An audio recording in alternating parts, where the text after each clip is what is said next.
In the quiet town of Omiu, hidden deep in the forest of southwestern Nigeria, a strange child was born. His name was Akere. Unlike other babies, his eyes were huge, round, dark, and glistening as though they could swallow the world. The midwives gasped. Ojuriju Ailo, his eyes are bigger than the world itself, one whispered. From infancy, Akere was different. He did not cry at night, but his eyes stayed wide open, unblinking, watching shadows that no one else could see. Chickens dropped dead when he stared too long. Crops shriveled where his gaze lingered. His father wanted him hidden, but his mother, blinded by love, muttered the Yoruba proverb. Omo ienai kiburu titi kofai efowo boju, one's child cannot be so bad that you cover your face in shame.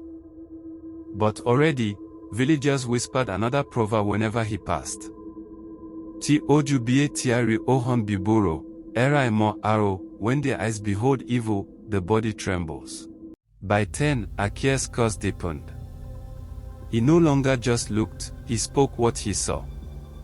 At the market, he pointed at a respected elder and shouted, "You poison your brother for land." The man collapsed, wailing.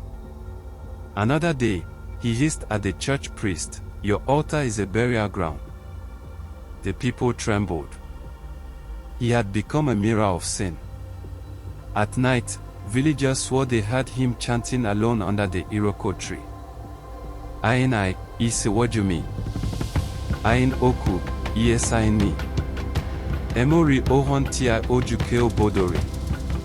Spirits of the living, go before me. Spirits of the dead, stand behind me.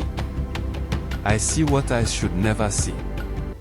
From then, nobody wanted his gaze. They called him Ojo Eye, the eye of the world. Yet none dared confront him. In their hearts, they feared that Akere's eyes were no longer human, but doorways to a darker realm. At 14, Akere performed his first true act of evil. A rich palm oil trader, Alhaji Karim, tried to bribe Akere to keep silent about his dark dealings with human sacrifice. Akere accepted the bribe but later exposed Karim anyway. Humiliated and furious, the trader threatened to kill him. The next morning, Alhaji Karim's body was found dangling from a palm tree, his eyes gouged out. No one saw who did it.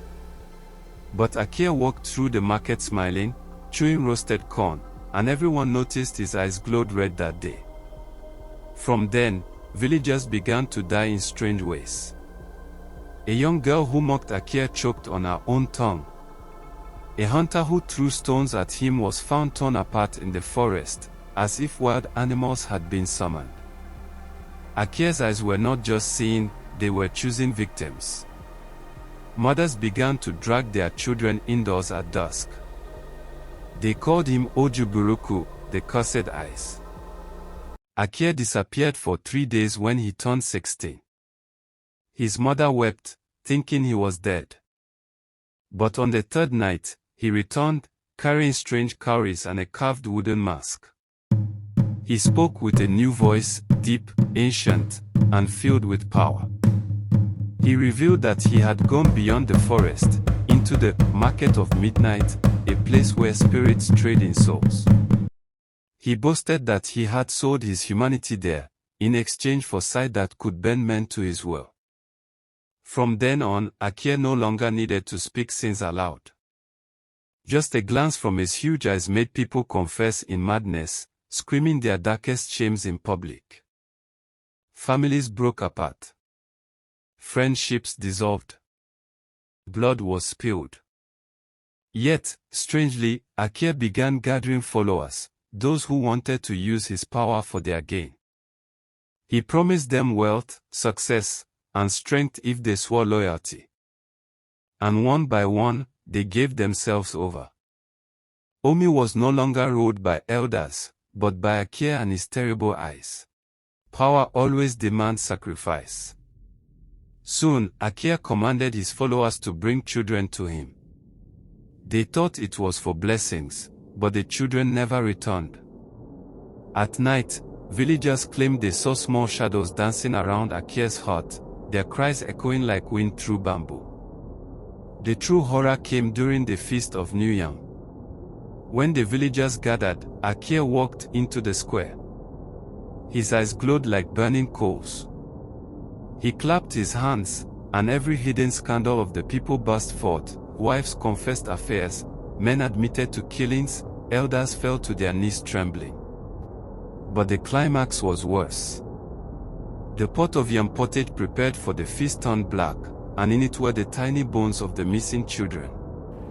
Screams tore through the square. By then it was too late. Akere had bound the entire village to himself. Omi was no longer just a town. It had become his altar. But evil always eats its own. Akere grew more powerful, but also more unstable. His eyes became so large they never closed, and he could not sleep. The demons that once whispered now screamed within him. His own mother, who once defended him, fled into the bush and never returned. One night, the villagers gathered courage and set fire to his hut. But when the flames died, Akere walked out unharmed, his eyes reflecting fire like mirrors. He laughed and cursed Omiu, "Your secrets gave me power. Your sins gave me strength. And now, your shame will never die." That night, the entire village vanished. Only ruins remained, swallowed by forest.